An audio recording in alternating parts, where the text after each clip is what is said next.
si Oscar Colazo nanonood at nakakaintindi ng Tagalog, anong mensahe mo kay Oscar Colazo? Kasi inaano ka na sa Twitter eh. Anong mensahe mo sa kanya?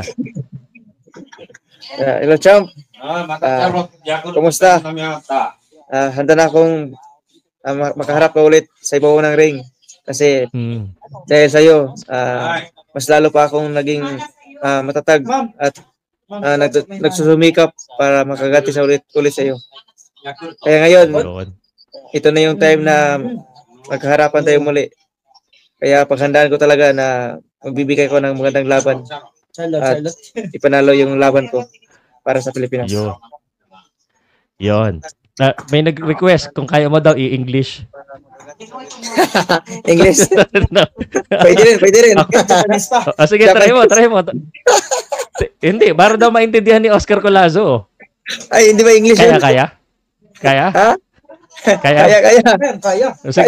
Sige, practice mo na. Kuwari, ako na ang nag-i-interview sa'yo, sina Skip Bayless, sina yung mga mga foreigner. Melvin Jerusalem, what is your message to Oscar Colazo? Thank you for your question, sir. I want to say, Champ Colazo, how are you? This is me, Melvin Jerusalem, WBC World Champion. I'm very excited to see you again in the ring, and I will work hard and give all my best to become I will get your belt, 2 belts. That is my dream, to become undisputed soon in God's will. Let's go. There you go, praktisado na. Yan. Matutuwa yung mga tao niyan. Boss.